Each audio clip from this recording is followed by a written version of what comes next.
Kabanata 911. Bulalas ni Jasper, "Mommy, tingnan mo. Napakaganda nito," sabi ni Oliver, "matagal na simula noong huli akong nakakita ng paputok." Sinabi ni Tim, "Ang ganda. Mr. Watts, marami pang furry works, please." Tanong ni Zachary habang pumapalakpak. Sigaw ni Gavin, "Mommy, ang ganda. Tingnan mo." Nakangiting tugon ni Erisa at pinagmasdan ang nakakasilaw na mga paputok na nagliliwanag sa kalangitan sa pagkagulat. Masaya si Benjamin na nakilala ang mga bata at nagustuhan ni Erisa ang mga paputok. Nakaakbay kay Erisa, tumangala din siya sa kaakit-akit na tanawin sa langit. "Gusto kong kumuha ng ilang mga larawan." Napagtanto ni Erisa na nasa bag niya pa rin ang kanyang telepono, na iniwan niya sa cabinet nang gusto niyang kunin ang kanyang telepono para kunan ng litrato. "Dito, maaari mong gamitin ang aking telepono." Ipinasa ni Benjamin ang kanyang telepono sa kanya. Dahil doon, sumilaw si Erisa nang napakalawak na ang kanyang mga mata ay naging mga hiwa na lamang. Kaagad, kinuha niya ang ilang mga larawan ng mga paputok. Habang si Benjamin ay matamang nakatitig sa kanyang nagniningning ng ngiti, hindi niya maiwasang halikan siya sa pisngi. Nang makita iyon ni Edwin ay ngumiti ito at umiwas ng tingin para i-enjoy ang furry works. Samantala, palihim na inilibot ni Erisa ang kanyang paligid. Nabawasan lang ang awkward niya matapos malaman ng lahat na nakatuon ang atensyon nila sa mga paputok sa langit. Pinulupot ni Benjamin ang braso sa baywang niya. "Ay, enjoy mo lang ang view.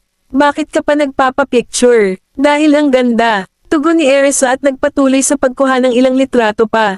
Tuwang-tuwa siya tulad ng kanyang mga anak dahil matagal na siyang hindi nakakakita ng paputok ng malapitan. Bukod doon, kumuha din siya ng ilang mga larawan ng mga bata.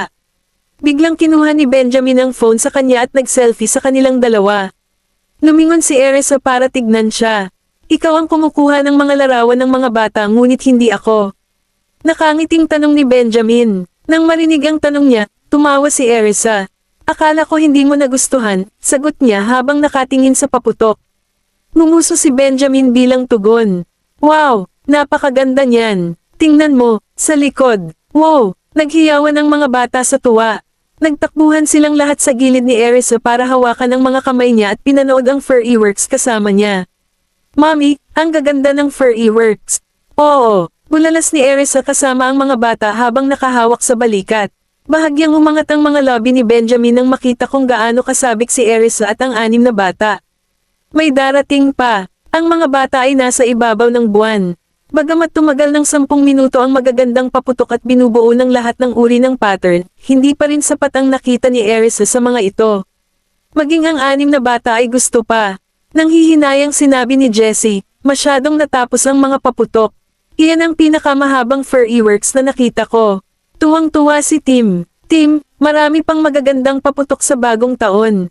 Ibinahagi ni Gavin ang kagalakan sa kanyang kapatid. Tumango si Tim na may nakasulat na pananabik sa buong mukha niya. "Kailangan pa nating maghintay ng mahabang panahon para sa pagsapit ng bagong taon." Napabuntong hininga si Oliver habang tinutulak ang kanyang salamin. Bumantong hininga si Zachary at bumantong hininga, "Tama ka. Mahaba pa ang lakad bago ang bagong taon. Hindi ako masasaktan sa mga paputok." Napaawang ang lobby ni Jasper. Tumango si Gavin. "Ako rin. Si Mr. Watts ay dapat nag-apoy ng mas maraming paputok. Baka makakakita ulit tayo ng furry works kapag may event sa future," pag-aaliw ni Erisa. Mga bata. Samantala, lumapit sina Kingsley at Jonathan at narinig ang kanilang pag-uusap. "Bueno, ang mga paputok ay nagkakahalaga ng milyon-milyon." Nakangiting sabi ni Kingsley. Humajajak si Erisa bilang tugon. "Dahil gusto mo ito, tingnan natin muli ang paputok makalipas ang ilang araw." Anunsyo ni Benjamin. Hindi ba masyadong marangya iyon? Para kay Erisa, sapat na itong makita paminsan-minsan dahil malaki ang gagastusin sa paggawa nito ng madalas. Kapag bumalik ang mga bata upang magbigay galang sa kanilang mga ninuno, maaari tayong magsindi ng mga paputok sa gabi. Sinulyapan siya ni Benjamin bago niya idinagdag, "Kaya ko pa. Mrs. Graham, mayaman si Benjamin. Kung hindi niya ginagastos ang pera, ano pa ang silbi ng pagkakakitaan ng malaki at hindi paggasta?" Pang-aasar ni Kingsley. Ngumiti lang si Erisa at hindi nagsalita. Ay nalalayan siya ni Benjamin na maupo bago siya tumalikod para bumalik sa kanyang upuan. Nagdagdag si Edwin ng 2 upuan bawat isa sa isang gilid sa mga bata para kina Kingsley at Jonathan. "Nagugutom ako." Nung nakita ko kayong kumakain ngayon, gusto ko na sana sumugod para kumain kasama kayo. Agad na sumingit si Kingsley. Pinunol ni Mirth si Jonathan. Noong nandoon siya ngayon, halos tumakbo siya dito para himukin si Benjamin na mag-propose. Napatingin si Erisa sa kanila at hiniling na kumain. Sinulyapan ni Benjamin ang dalawa. Salamat. Kabanata 912. Tumawa si Kingsley at sinamon ng tingin si Benjamin bago niya inilipat ang tingin kay Erisa. Sa tingin mo ba ito ay romantiko, Mrs. Graham? Oo, syempre. She broke into a sweet smile at tumingin kay Kingsley at Jonathan. Salamat sa inyong dalawa. Nagpalitan ng nakakatawang tingin ang dalawa. Nag-offer lang kami ng kamay. Erisa, dapat magpasalamat ka kay Benjamin.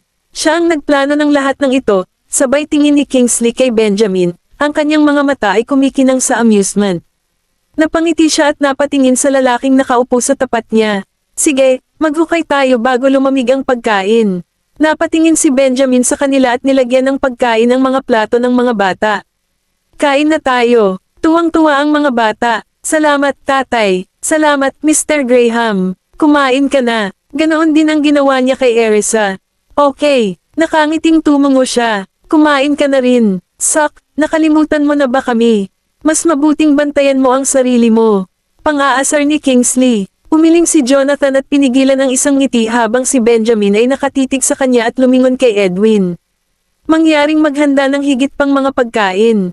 Yes, Mr. Graham. Sagot ni Edwin at nagmamadaling pumunta sa kusina. Eto, salot. Nagbuhos si Kingsley ng inumin at pinuno ang baso ni Jonathan, sumisigaw, espesyal na araw ngayon. Dapat kayong lahat uminom kasama ko. Tinaas ni Benjamin ang kanyang noo at nagklink ng salamin sa kanilang dalawa. Maging si Erisa ay sumunod din. Erisa, hindi ka ba dapat umiwas sa alak habang umiinom ng gamot? Pangungulit ni Kingsley. Ang kaunti ay hindi kailanman masasaktan. Sumimsam siya. Hindi ka pa sama-sama sa amin sa inuman dati, biro ni Jonathan. Isang rush ng embarrassed color tied her cheeks.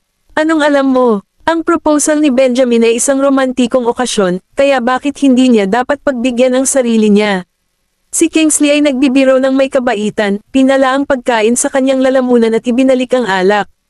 Ngumiti lang siya. Hindi sila pinansin ni Benjamin at pinakanakang sumandok ng pagkain para sa mga bata at sa kanya. Nag-e-enjoy ang mga bata, at bumalik si Erisa sa pag-inom ng juice kasama ang mga bata pagkatapos lamang ng isang baso ng alak. Naghain pa si Edwin ng ilang ulam, at lahat ay nagkaroon ng balyina ng isang oras. Kinuna ng pelikula ni Kingsley ang isang maikling video ng pagkalat upang ipakita kay Sean kung ano ang kanyang nawawala habang dumadalo sa isang seminar. Ang sama mo, Mr. Watts. Sinaman ng tingin ni Gavin si Kingsley. Ginulo ni Kingsley ang buhok. Paano ako masama? Sinusubukan kong isama si Mr. Bailey sa mga aktibidad natin para hindi siya mawalan ng pag-asa. Nagtawanan ng mga bata at naglalaro sa kanilang sarili pagkatapos kumain. Mommy, kailan tayo kakain ng cake? Ibinalik ni Jessie ang pananabik na sulyap sa cake, nanunubog ang kanyang bibig para sa isang hiwa. Napahawak si Erisa sa kanyang ulo at malumanay na sumagot, kumakain pa ang mga matatanda. Maglaro ng kaunti pa, kakatapos mo lang kumain. Okay, tumakbo si Jessie palayo. Si Benjamin ay umiinom kasama sina Kingsley at Jonathan nang dumating si Jessie na humingi ng cake sa pangalawang pagkakataon. Sinabi niya kay Erisa, kunin mo na sa kanila ang cake. Napangiti si Erisa. Okay, kinuha niya ang cake at naghiwa ng isang slice para sa bawat bata. Oo, may cake kami ngayon. Salamat, Mommy. Salamat, Mommy. Ang kanilang misla na tinig ay hamatak sa kanyang puso, at siya ay nagbigay ng isang mapagpalayang ngiti. Umupo ka at kumain ng dahan-dahan. Okay, masunurin namang tumungo ang mga bata at umupo para tapusin ang kanilang cake. Kumuha rin si Erisa ng slice para kina Kingsley at Jonathan. Kumain ka ng cake, Mr. Watts at Mr. Patterson. Salamat, Erisa. Nag-alok pa siya ng ilang hiwa kay Edwin at sa mga katulong. Subukan ang ilang cake. Salamat, Mrs. Graham. Salamat sa lahat ng iyong pagsusumikap ngayong gabi. Si Erisa ay naghiwa ng isang piraso para kay Benjamin din sa isang sandali ng kaligayahan. At isa para sa iyo. Okay. Tumingin siya sa kanya na may nagbabagang titig. Ibigay mo sa akin ang kutsilyo. Iniabot niya sa kanya ang kutsilyo, nag-iingat. Tinanggap niya ito at inukit ang isang hiwa para sa kanya na mas malaki kaysa sa iba. Ito ang sa iyo. Enjoy. Inagaw ang init sa kanya. Oo naman. Kabanata 913. Erisa, hiniwakan ni Benjamin ng isang piraso ng cake. Kahit wala kaming ganoong karangalan, panunukso ni Kingsley. Natawa siya. Hindi ako naniniwalang hindi pa niya ginawa ang ganito para sa iyo dati. Totoo naman. Tumango si Kingsley. Ngumiti si Jonathan. Tama siya, Erisa. Si Benjamin ay hindi kailanman nagsandok ng pagkain para sa amin, lalo na sa paghiwa sa amin ng isang piraso ng cake.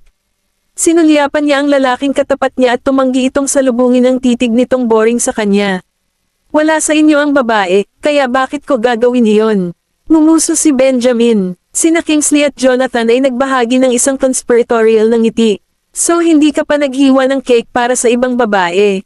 Sinaman ng tingin ni Benjamin si Kingsley. Hindi ko sila asawa, kaya hindi ko sila inaalala. Binaril siya ni Kingsley ng thumbs up. Ikaw ang pinakamahusay, boss. Humalaklak si Erisa at ibinaba ang kanyang ulo upang kumagat ng cake habang ang mga bata ay sumulyap sa kanila. Naningkit ang mga mata ni Jasper sa dalawang hiwa. Si Mr. Graham ay nagsalok din ng pagkain para sa atin. Ngumiti sina Kingsley at Jonathan sa mga bata. Ganyan ka kamahal ng daddy mo. Pangungulit ni Jonathan. Dati, ginagawa ito ni Benjamin para lamang kay Gavin. Malawak ang ngiti ng mga bata. Dalawang kagat ng cake si Benjamin bago nilapag ang tinidor. Bumangon siya para bigyan ang mga bata ng pangalawang serving ng cake nang mapansin niyang tapos na sila. Gusto pa ba ninyong dalawa ng mas maraming cake? Lumipad ang tingin niya kina Kingsley at Jonathan. Ako, nagmamadaling sabi ni Kingsley. Wala para sa akin. Ngumiti si Jonathan. Tumango si Benjamin at hiniwa ang isa pang mas maliit na hiwa para kay Erisa bago iniwan ang natitira kay Kingsley. Akin na ba ang iba, boss? Natuwa si Kingsley. Sa iyo lahat. Sinaman siya ng tingin ni Benjamin. Inagaw ni Kingsley ang cake para sa sarili. Gusto mo pa ba ng cake, Erisa? Hindi, salamat. Napangiti siya. Kinuha ni Benjamin ang bahagi ng cake at inilagay sa harap niya. Tapusin mo rin ito. Nanlilisik ang mga mata nito sa kanya. Hindi mo ba tatapusin yan?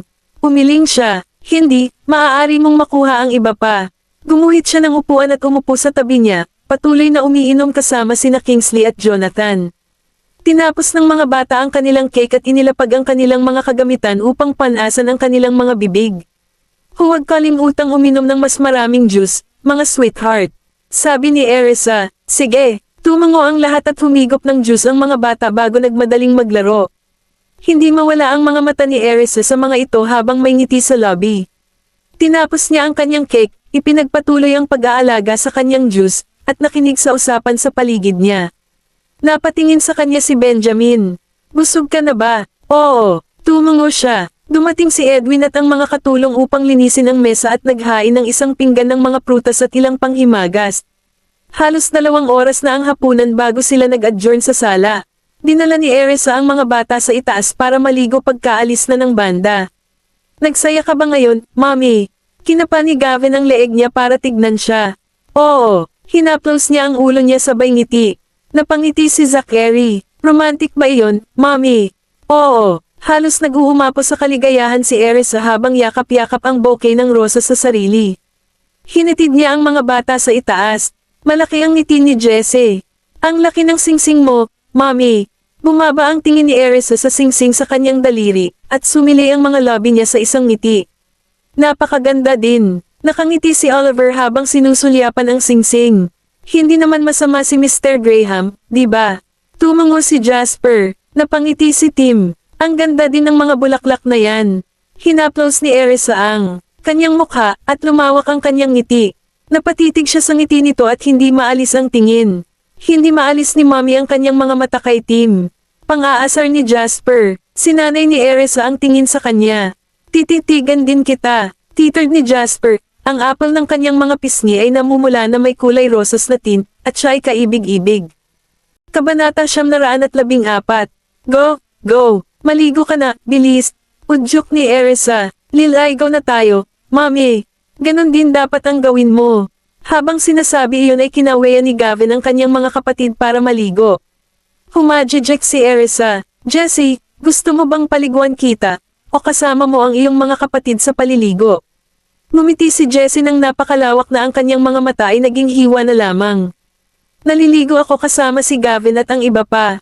Nakangiting dinala ni Erisa ang mga bata sa silid at inayos ang temperatura ng tubig para sa kanila. Bilisan mo, okay, huwag kang maglaro dyan, panawagan niya. Pagkatapos niyang gawin iyon ay bumalik siya sa kwarto dala-dala ang mga bulaklak at inayos ito ng maayos. Paatras ng isang hakbang, pinagmasdan niya ang kaayusan mula sa bawat anggulo. Nang makita niyang kasiya siya ito, pumunta siya sa silid ng mga bata at inilapag ang kanilang mga pijama para sa kanila. Papasok na ako, sweethearts. Hindi, sabay-sabay na sigaw ng mga bata, tinatanggihan ang kanyang pagpasok. Ang mga sulok ng bibig ni Erisa ay hindi namalayan. Gusto kong pumasok para paliguan si Jessie. Naligo na siya mag-isa, Mommy. Sigaw ni Zachary. Napunit sa pagitan ng amusement at exasperation, naupo na lamang si Erisa sa labas at hintayin silang lumabas. Maya-maya, binalot siya ng pagkabalisa, at inayos niya ang kama. Sa wakas, lumabas ng banyo ang 6 na bata na nakatapis ng tuwalya. Tapos na tayo, Mommy. Hindi ka ba maliligo, Mommy? Nakangiting pinunasan sila ni Erisa. Naligo na ako. Sabay-sabay na nanlaki ang mga mata ng 6 na bata sa gulat. Naalala na naligo na siya pagkarating niya sa bahay, nagtawanan silang lahat. Kinuha ni Erisa ang kanilang mga damit at tinulungan silang magpalit. Tutulungan kitang bihisan lahat. Ang lahat ng mga bata ay masunuring naghintay para sa kanya upang tulungan sila sa kanilang mga damit. Mommy, may binigay pa ba sa iyo si Daddy noong niligawan kanya? Curious na tumingin sa kanya si Gavin. Nilaibat ni Erisa ang tingin sa mga bata. Nakita na lamang niya na ang iba ay nakatingin din sa kanya na may halong intriga. Habang banibihisan niya si Tim, inamin niya, ibinigay niya sa akin ang susi sa pag-aaral. Sa sagot niya, mamaha kay Gavin ang pagtataka. Naguguluhan din si Zachary. Bakit kanya binigyan ng susi? Hindi namin pinananatiling nakalak ang pag-aaral. Natarante rin si Oliver. Bahagyang yumuko ang mga lobby ni Erisa pataas. Ito ang kahalagahan nito. Nang marinig iyon, napakurap si Jasper. Hindi ka ba niya binigyan ng pera, Mommy? Napabuntong hininga si Erisa, pinisil ang ilong. So, binigyan ka ba niya ng pera, Mommy? Tumingin si Gavin sa kanya at ngumiti ng malawak. Napahadjajek nito si Erisa. Oo, binigyan niya ako ng ilang bank card. Wow, nagpalakpakan ang lahat ng mga bata. Congratulations, Mommy. Napuno ng sobrang saya si Erisa. Mabuting Panginoon. Masyado silang fixated sa isyong ito. Magkano ang pera doon, Mommy? Napukaw ang kuryosidad ni Jessie. Bilang tugon, nagkibit balikat si Erisa. Walang ideya. Dahil sa pagkadismaya, inilabas ni Jessie ang kanyang dila. Mommy, ibinigay na siguro ni Daddy sa iyo ang lahat ng pera niya. Napangiti si Gavin hanggang tenga. Nagtago siya ng isang bank card para sa kanyang sarili, ang isiniwalat ni Erisa, dahil nakita niya iyon. Nasaan na ang mga bank card na binigay niya, Mommy? Malalaman ko ang dami sa isang sulyap lang. Natural, nasa sabik si Gavin nang hindi masabi. Nasa handbag ko. Noon ay nabihisa na silang lahat ni Erisa. Sinimulan siyang himukin ng mga bata na dalhin sila sa kanyang kwarto para tingnan. Naiwan na walang ibang pagpipilian, maaari lamang silang dalhin ni Erisa. Pagkatapos, kinuha niya ang kanyang handbag. Pinalibutan siya ng 6 na bata sa sopa. Kaya, inilabas niya ang mga bank card at susi na ibinigay ni Benjamin para tingnan nila. Sa isang sulyap, alam ni Gavin na ibinigay na talaga ni Benjamin kay Erisa ang kontrol ng kanyang pananalapi. Mommy, ang bank card na itinago ni Daddy para sa kanyang sarili ay naglalaman ng pinakamaliit na pera. Ito ay naglalaman ng pinakamaraming pera. Hawak ang isang bank card sa kamay, tinitigan niya si Erisa na may kasiyahang sumasayaw sa kanyang mga mata. Alam mo ba kung magkano ang pera doon, Gavin? Napatingin sa kanya si Zachary na may pagtataka. Sa tanong na iyon, natawa si Gavin. Isang kapalaran. Bilyon-bilyon, kahit papaano. Nagtataka si Tim, walang ideya kung ano ang ibig sabihin ng figurang iyon. Sa kabaligtaran, naiintindihan ito ni Zachary, Oliver, at Jasper. Ang kanilang mga mata ay naging kasing laki ng mga platito sa gulat. Alam din ni Jessie ang kabuluhan nito, kaya't siya ay nasa buwan. Samantala, umawang ang lobby ni Erisa.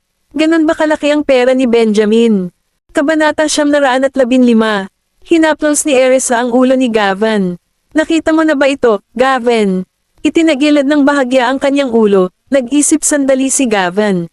Nakita ko na ito minsan nang sabihin ito ni Mr. Watts kay Daddy, nagtatanong kung bakit siya nag-iingat ng napakaraming pera sa halip na i-invest ito. Sa totoo lang, ganoon din ang tanong ni Erisa. Ano ang sagot niya? Nakalimutan ko. Nagkamot ng ulo, binigyan siya ni Gavin ng nakakalokong ngiti. Sa oras na iyon, mamalat ang saya sa loob ni Erisa. Bigla niyang naalala na binigyan din siya ni Darius ng pera, palihim niyang kinuha iyon at sinilip ang sobra. Nang makita ang isang bank card, nagulat siya. Oh, sino ang nagbigay nito sa iyo, Mommy? Nagliwanag ang mga mata ni Oliver, at tuwang-tuwa siya. Marami ka ng pera ngayon, Mommy. Masayang bulalas ni Jasper. Tumawa ng mahina si Erisa. Galing ito sa lolo mo. Pinag-aralan niya ang bank card, ngunit hindi niya masabi kung magkano ang pera dito. Well, akala ko binigyan niya ako ng pera. Mommy, may kaya ka na ngayon, kaya hindi mo na kailangan pang magtrabaho. Niyakap siya ni Jessie, kasing saya ng kabibe. Hinaplos ang kanyang ulo, kontra ni Erisa, kailangan ko pang magtrabaho. Kung hindi, magiging tamad akong bug. Okay lang yan. Nagpakasal ka na kay Daddy, kaya susuportahan ka niya simula ngayon. Si Gavin ay nakasimangot kaya naningkit ang kanyang mga mata.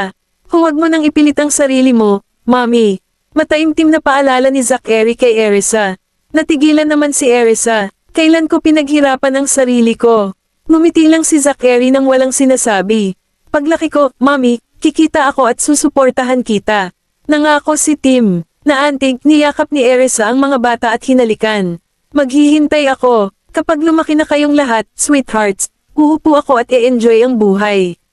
Nakangiting hinalikan siya ng 6 na bata sa pisngi. Oras na para matulog, sweethearts. Udyok ni Erisa, na iniwas ang tingin sa kanila. Gayunpaman, ang mga bata ay kumapit sa kanya. Pwede ba kaming matulog sa iyo, Mommy? Puno ng pananabik, tumingin sa kanya si Gavin nang hindi man lang kumukurap. Nang makita nilang lahat sila ay gustong matulog sa kanya, nagpaubaya si Erisa at iniyuko ang kanyang ulo. Oo naman, agad namang naghiyawan ang mga bata. Sa sumunod na segundo, tumakbo sila papunta sa kama at mabilis na umakyat. Nagulat si Erisa nang makita iyon. Hindi ba tayo pupunta sa kwarto mo? Bilang tugon, umiling ang 6 na bata. Mommy, dito na lang tayo matulog, baka mapunta si Mr. Graham at ihatid ka pabalik dito. Deklara ni Oliver. Walang palam, kumaibat ang sulok ng bibig ni Erisa. Matulog ka muna. Pupunta ako at magpapalit saglit. Okay, bilasan mo, Mommy. Sagot ng mga bata sa concert. Hihintayin ka namin, Mommy. Nakangiting bumangon si Erisa at nagpalit ng pajama. Pagkatapos, naghilamos siya ng mukha at nag-toothbrush bago lumabas ng banyo para matulog kasama ang mga bata. Mommy, hindi pa siya nakahiga ay gamulong-gulong na ang mga bata at niyakap siya. Magandang gabi, mga sweethearts. Binigyan sila ni Erisa ng goodnight kiss. Bilang ganti, lahat sila ay kinurot siya sa pisngi. Magandang gabi, Mommy. Habang yakap-yakap ni Erisa silang 6, mamalat sa kanya ang kaligayahan. Kinuha niya ang kanyang telepono, pinadalhan niya ng text si Benjamin bago natulog sa tabi ng mga bata. Umakyat lamang si Benjamin nang matapos siyang uminom kasama sina Kingsley at Jonathan. Pagpasok sa kwarto, naglakad siya patungo sa kama. Nang makita niya ang lahat ng mga bata na naroon, napataas siya ng isang kilay. Dahil nasa lahat sila ni Erisa, yumuko siya at dinala sa gilid bago nagpalit ng damit. Pagkatapos niyang gawin iyon ay tumalikod na siya at pumunta sa banyo para maligo. Nagpalit siya ng pijama bago humiga sa kama at humiga sa tabi ni Erisa. Nagising si Erisa at idinilat ang kanyang mga mata at sinulyapan si Benjamin. Nandito ka. Oo. Niyakap siya, ipinatong ni Benjamin ang baba sa balikat niya. Bahagyang amoy alak ang kanyang hininga. Kinikilig si Erisa habang kumikiliti ang hininga nito sa pisngi niya. Pinasadahan niya ng tingin ang mga bata. Pumunta ka at matulog sa kabilang panig, baka mahulog sila sa kama. Malaki ang kama, kaya hindi mangyayari iyon, bulong ni Benjamin. Kasunod nito, hinalikan niya ito sa tainga. Kabanata 916. Bahagyang nanginig si Erisa. Samantala, hinalikan siya ni Benjamin sa pisngi. Pinapayagan mo bang matulog ang mga bata dito? Malalim at mayaman ang boses niya, may bahid ng pagkaalinlangan. Flashing him a smile, Erisa answered softly, gusto nilang matulog dito. Bakit? Hindi ba nila magagawa iyon? Napakunot ang noo niya, niyakap siya ni Benjamin ng mahigpit. Huwag mo silang masyadong spoil. Nabalot ng kalungkutan si Erisa, ha? Inispoil ko sila dahil sa kanila ako natutulog. Hindi ko sila sinira. Lumapit siya sa mga bata, inabot niya at tinapik ang mga saplot. Matapos matiyak na ang lahat ng mga bata ay nakatago sa ilalim ng mga takip, inipon niya ang mga ito malapit sa kanya.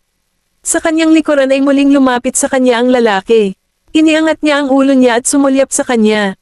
Hinayla siya sa kanyang mga bisig, ipinatong ni Benjamin ang kanyang baba sa kanyang balikat.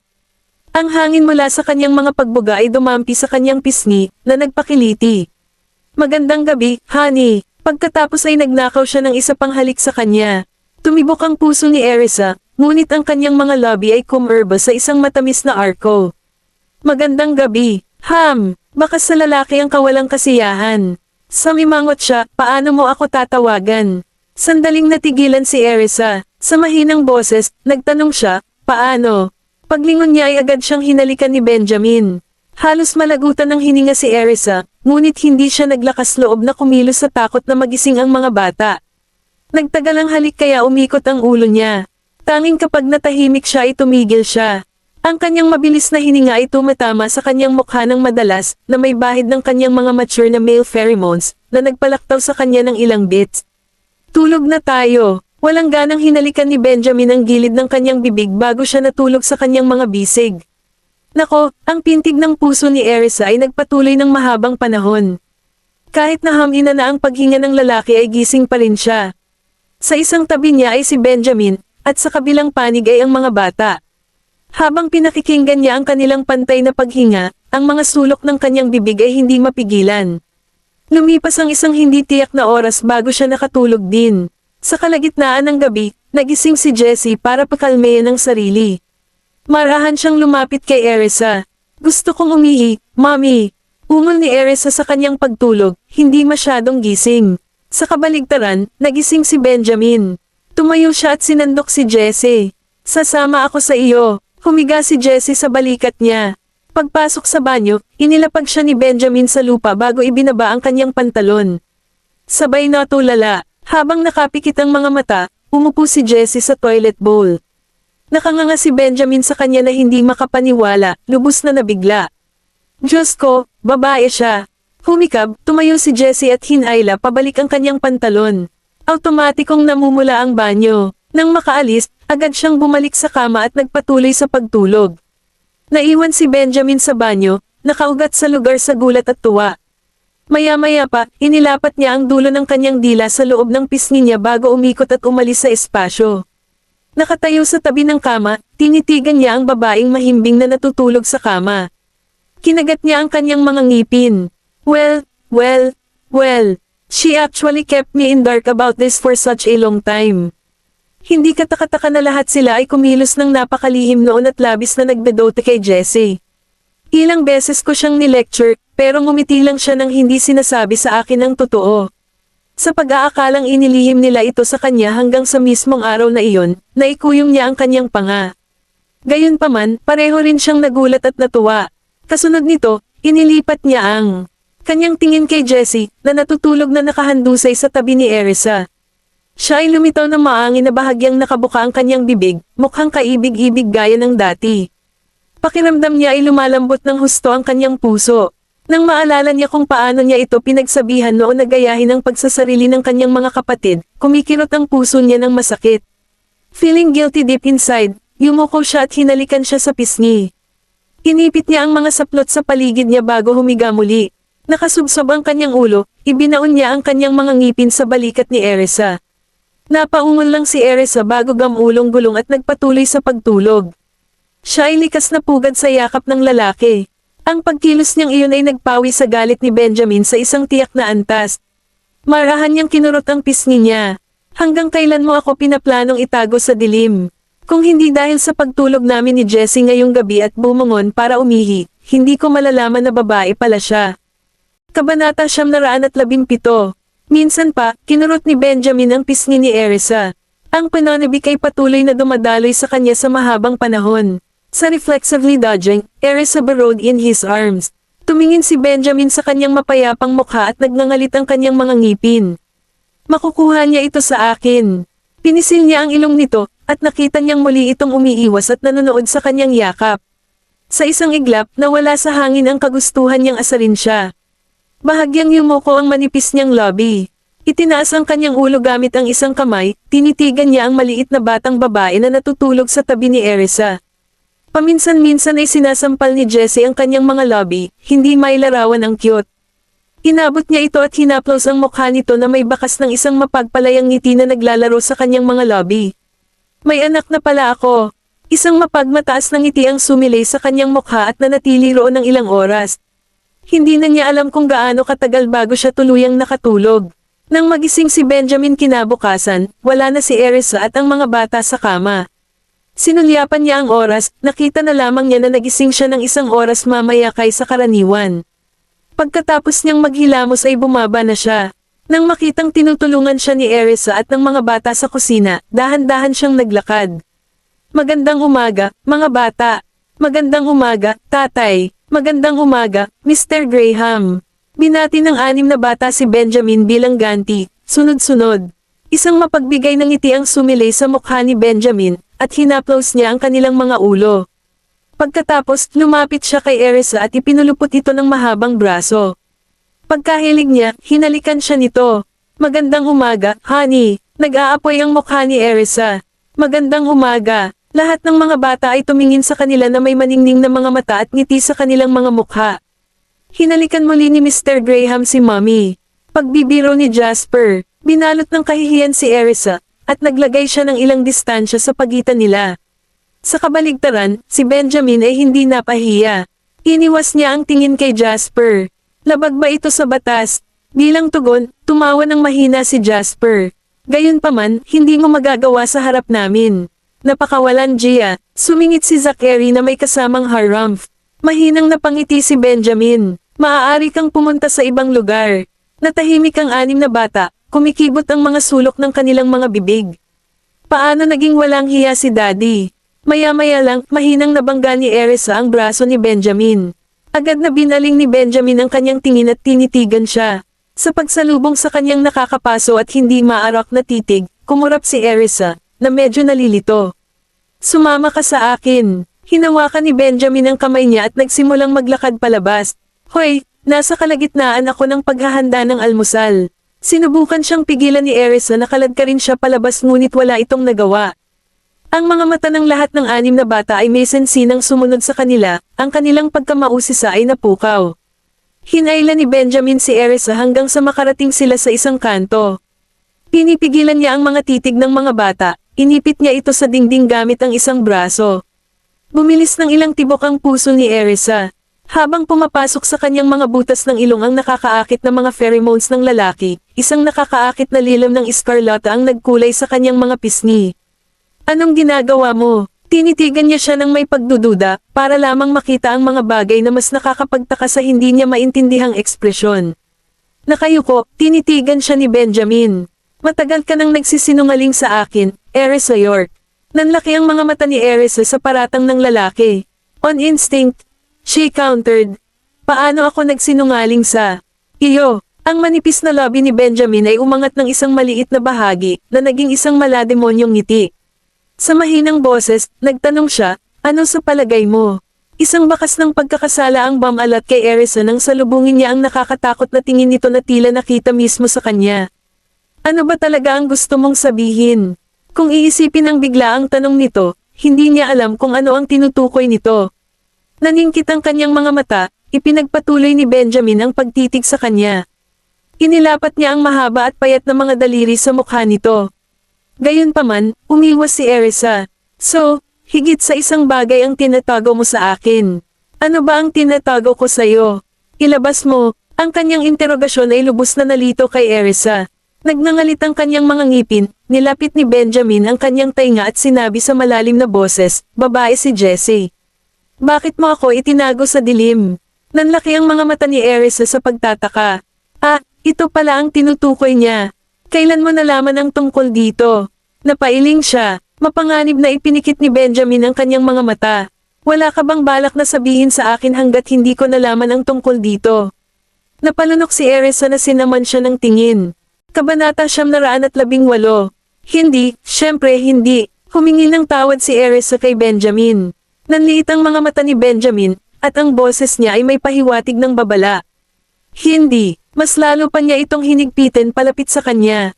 Mahigpit na nakaplaster sa dingding, ninakaw ni Erisa ang isang pulgadang layo ng lalaki sa kanya at mamulong. Sa una gusto kong sabihin sa iyo, ngunit ilang beses akong nag-ambala, tapos, walang babala, kinagat ni Benjamin ang kanyang tenga. Sabay na mula si Erisa hanggang sa dulo ng tenga. Pagkatapos, ipinagpatuloy mo ang pag-iingat sa akin sa dilim. Habang nagsasalita si Benjamin, ang kanyang hininga ay tumatama sa kanyang mukha sa bawat pagbuga, hindi makapaniwalang nakakapaso. Gulping, Erisa riposted lowly, kasalanan ko ba? Palagi kang nangingibabaw, kaya hindi ko maiwasang ilihim ito sa iyo. Nanatiling nakatitig sa kanya ang mga mata ni Benjamin. Pagkatapos, umupo ka sa likod at pinanood akong gumawa ng kalokohan. Napakurap-kurap si Erisa, at binigyan siya ng isang nakakatakot ng ngiti nang magtama ang tingin nito. Hindi ka naman nagpakatanga, ilang beses mo pa akong pinarusahan. Dahil doon, malamig nang umuso si Benjamin. Bakit hindi mo ipinaliwanag at sinabi sa akin na babae si Jessie? Napakahirap ba noon? Kumurap-kurap, hindi na naglakas loob si Erisa na magsalita pa. Ang lahat ay tahimik na nagtago sa kanya sa dilim. And admittedly, I wanted to pull a prank on him, kaya hindi ko sinabi sa kanya. Sinaman siya ng tingin ni Benjamin. Ako lang ba ang hindi nakakaalam nito? Muli, panakaw ang tingin ni Erisa sa kanya. Malamang hindi, sino pa ba ang hindi nakakaalam? Nakatitig si Benjamin sa kaibuturan ng kanyang mga mata. Mr. Patterson, mahinang pag-amin ni Erisa. Naglapat ang mga labi ni Benjamin sa manipis na linya. Ang galing, Erisa. Napakurap ulit si Erisa. Ang lahat ay nananatiling tikom ang kanilang mga bibig. Hindi lang ako, pasensya na. Nagkamali ako. Pabulong niyang hingi ng paumanhin, nagnakaw ng tingin sa kanya. Pinananatili siya ni Benjamin na nakakulong sa kanyang mga bisig. Karapat-dapat lang akong humingi ng tawad. Nang marinig iyon, pinag-aralan siyang mabuti ni Erisa gamit ang malakristal na mga mata. Kung gayon, ano ang gusto mo? Ano sa tingin mo? Si Benjamin ay nagtaas ng isang kilay na nangingibabaw, na nagmumula sa isang kahangahangang aura. Napaawang ang labi ni Erisa. Hindi naman ito big deal. Paano ko malalaman kung hindi mo binabaybay? Hinaplos ang kanyang mukha, yumuko si Benjamin. Biglang inilabas ng 6 na bata ang kanilang mga ulo at pinagmasdan sila. Pinagpipilitin mo ba si Mommy, Daddy? Inirapan ni Gavin si Benjamin nang hindi man lang kumukurap. Gayon din, sina Tim, Zachary, Oliver, Jasper, at Jessie ay nakatutok sa kanya. Nanunambat ang tingin sa kanilang mga mata. Nanlilisik ang kanyang tingin, ibinaling ni Benjamin ang kanyang mga mata sa mga bata. Sa tingin mo ba pinipili ko ang mommy mo? 6 na pares ng mga mata ang hindi kumikislap sa kanya. Sa tingin ba niya hindi natin masasabi? Mommy, sinusundo ka ba ni Daddy kanina? Ibinaling ni Gavin ang tingin kay Erisa. Nilhinggan ni Erisa ang kanyang anak, ngunit bago pa man siya makapagsalita, binalingan siya ni Benjamin ng nagbabalang tingin. Nagmadali siyang nagpalit ng tono. Hindi, sweethearts, may tinatanong lang siya sa akin. Alam kong pinagbantaan ka niya, Mommy. Huwag kang matakot dahil nandito tayong lahat. Pinaputukan ni Gavin ang mga punyal si Benjamin. Agad namang ngumiti si Erisa. Matalino siya. Sa mga titig ng mga bata, hinimas ni Benjamin ang kanyang ilong at ibinagsak ang pagkakahawak kay Erisa. Then, he explained, may pinag-uusapan talaga ako sa mommy mo. Tinanong ko siya kung bakit hindi niya sinabi sa akin na babae si Jessie. Kasunod nito, bumungad sa mukha ng 6 na bata ang pagtataka. Alam mo, Daddy, nang makitang kahit si Tim ay alam ang bagay na iyon, ibinuka ni Benjamin ang kanyang mga lobby. Ang karamihan sa inyo ay talagang mahusay sa pag-iingat ng mga sikreto, itinatago ang mga ito mula sa akin ng magkasama. Bakas ang pagkakasala sa mukha ng mga bata. Serves you right since sobrang siksik mo na hindi mo man lang masabi. Napakagago. Ganti ni Gavin. Nakita mo na si Jessie na nakasuot ng damit pero naloko ka pa rin. Sarili mo lang dapat sisihin. Mayabang na harumph ni Zachary, nanunuya kay Benjamin. Napaawang ang sulok ng bibig ni Benjamin. Well, hindi ko inaasahan na magsisinungaling sila sa akin tungkol doon. Kabanata 919. Nang masulyapan si Benjamin, lumingon si Erisa sa gilid at patagang humajijek. Pinutol ni Benjamin ang kanyang tingin at tinitigan siya. Tinaas ang kamay, kinurot niya ang pisngi niya.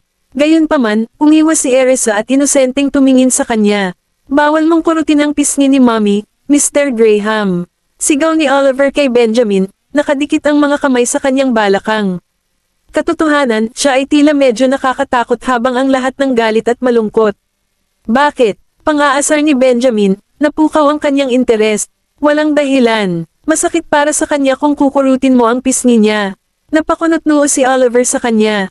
Nakakunot ang noo, itinaas ni Benjamin ang kanyang kamay at kinurot ang maliit na pisngi ng kanyang anak. Masakit ba? Umirap lang si Oliver. Hindi naman masakit pero halatang kinurot niya si Mommy ng malakas. Ibang kwento ito. Sa pagkakataong iyon ay pinaikot-ikot ni Benjamin ang kanyang katawan at sinulyapan si Erisa. Masakit ba kanina? Bilang tugon, kumurap si Erisa. Medyo. Ang mga salita ay nakatakas kay Benjamin. Tingnan mo, namula ang mukha ni Mommy sa kurot mo. Bulalas ni Jasper. Nataman, ibinaling ni Benjamin ang tingin kay Erisa. Nang makita niyang medyo namula ang pisngi nito ay minasa niya ito saglit. Masakit pa ba? Ang kanyang lamang ay may init na bumabalot kay Erisa. Medyo. Ibinaling niya ang kanyang mukha sa gilid, senyales na mas lalo pang mamasa. Nagdilim ang tingin ni Benjamin, isang kislap ng pagnanasa ang nag-aapoy sa kanyang mga mata. Sa kabuuan ng lahat, matamang nakatingin ang 6 na bata. Nang mapansin ang kanilang mga titig, sinabi ni Erisa sa kanila, pumunta na kayo sa silid kainan at maghanda para mag-almusal. Napatingin sa kanya ang mga bata bago sumulyap kay Benjamin. Pinning his eyes on Erisa, Benjamin jested, labis na nagmamalasakit sa iyo ang mga bata kaya itinuring nila akong kontrabida kahit na daddy nila ako. Si Erisa naman ay binigyan siya ng isang nakakatakot na ngiti. Naglilingkod sa iyo ng tama para sa paggawa ng isang bagay na hindi nila maintindihan. Hiramphing mahina, inilipat ni Benjamin ang kanyang tingin sa mga bata. Samahan mo ako mag-almusal. Nagdududa ang mga mata ni Gavin sa kanya. Hindi pa handa ang almusal. Nanatiling nakatutok ang mga mata ni Benjamin sa mga bata. Kung ganoon, gutom na ba kayong lahat? Nagkatinginan ang mga bata bago sila tumango ng matapat. Oo, pumunta ka at maupo ka. Ipagluluto ko kayong lahat. Pagkasabi nun ay tumungo si Benjamin sa kusina. Mamaha ang sorpresa kay Erisa. Nagluluto siya ng almusal. Mabilis siyang sumunod sa kanya. Nalaglag ang panga niya nang makitang nagluluto talaga ito. Sa kanyang ekspresyon, napataas ang isang kilay ni Benjamin. Maghintay ka na lang kasama ang mga bata sa labas. Tunay, bihira lang na siya ang nasa mood magluto. Nang mapansin ni Erisa na mukhang maayos niyang hawakan ang mga bagay-bagay, nagtanong si Erisa, marunong ka bang magluto? Oo, ungol ni Benjamin bilang sagot ng hindi inaalis ang tingin sa palayok. Nasa kusina din si Edwin, tinutulungan siya. Maghintay ka muna sa labas kasama ang mga bata, Mrs. Graham. Ang galing ni Mr. Graham sa pagluluto, kaya hindi siya mahihirapang maghanda ng almusal. Humalaklak si Erisa bago muling pinag-aralan si Benjamin. Inurasan ang kanyang mahusay na paggalaw, pumasok siya. Itong sopas ko ay dapat handa na. Paglingon ni Benjamin ay tumingin sa kanya. May nadagdag ka bang seasoning? Hindi. Binuksan ni Benjamin ang takip ng palayok at nilagyan ng pampalasa. Kasunod nito, nasample niya ito. Maaari mong idagdag ang mga sangkap ngayon, paalala ni Erisa, na sinulyapan siya. Kaya, dinala ni Benjamin ang plato ng offal sa gilid. Sa sandaling nalaman niya kung ano iyon, napakunot ng malalim ang kanyang mga kilay. Saan nanggaling ito? Sinaman siya ng tingin ni Erisa. Mula sa palengke, kumakain tayo nito. Napaangat ang ulo ni Benjamin, tumingin sa kanya. Napakurap si Erisa. Dahil sa pag-ayaw niya, dali-dali niyang kinuha iyon sa kanya, natatakot na itaboy niya sila. Bakit hindi? Ang sarap. Idiniin ang kanyang mga labi sa isang manipis na linya, lumingon si Benjamin at pinayuhan si Edwin. Binili mo ito para sa kanya. Gustong-gusto ito ni Mrs. Graham, kaya naghanda ako, mabilis na paliwanag ni Edwin. Bakit mo pinipintasan si Edwin? Masarap ang sopas na ito. Umalis ka na, ako mismo ang gagawa. Hindi pinansin ang pagiging mapili ni Benjamin, ibinuhos ni Erisa ang plato ng offal sa kaldero at hinalo ito, pinananatiling kumulo sa mahinang apoy. Isang pagsimangot ang samimangot sa mukha ni Benjamin dahil hindi siya kumain ng offal. Kabanata 920. Pagkatapos ay nagdagdag si Erisa ng ilang mga ugat ng perihil. Pagkatapos noon, ang amoy ay naging mas mabango. Napakabango, huminga ng malalim, naglaway si Jessie. Ang lahat ng mga bata ay nakasandal sa frame ng pinto, naglalawi sa gutom. Iniangat ni Erisa ang kanyang ulo at pinagmasdan sila. Umupo na kayo, mga sweethearts. Malapit nang maging handa ang sopas. Sa sobrang tuwa, time na tumango ang mga bata. Ilang sandali silang naghintay bago bumalik sa kanilang mga upuan. Maya-maya, sumubok si Erisa ng sabaw. Hindi maikakaila, idinagdag ni Benjamin ang perpektong dami ng pampalasa. Ilang beses niya itong hinalo bago nilagyan ng tinadtad na kinsey. Pagkatapos, pinatay niya ang init. Tapos na, tiningnan ni Benjamin ang sabaw sa kaldero. Maliban sa sabaw, wala siyang nagustuhan sa mga sangkap nito. Nasulyapan ang pagsimangot ng lalaki, pinigilan ni Edwin ang isang tawanan. Tapos na akong magprito ng ham, Mr. Graham. Sinulyapan ang kalahating tapos na pagkain sa gilid, mamulong si Benjamin bilang pagkilala bago siya nagpatuloy sa paghahanda ng iba pang almusal. Samantala, inilabas ni Erisa ang palayok.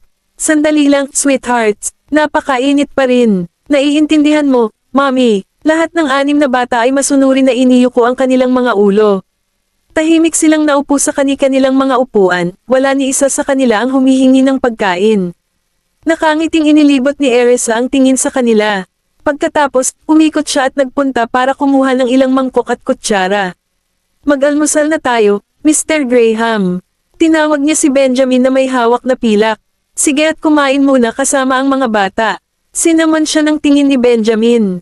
Bumubula si Mirth sa loob ni Erisa. Ayaw mo talagang kumain. Hindi. Nakanganga ang kanyang mga labi. Ipinagpatuloy ni Benjamin ang pagprito ng ilang mga itlog. Dahil doon ay napaawang ang labi ni Erisa. Kulang na lang siya sa masarap na piging na ito. Ano itong suso, Gavin? Nang makita ni Tim ang ilang mga kuhol sa palayok, nanlaki ang kanyang mga mata sa hindi makapaniwala. Iyan ay tripe. Ang sarap, sagot ni Gavin. Bumungad kay Tim ang pagkaunawa, at mamulong siya, akala ko may nahulog na kuhol.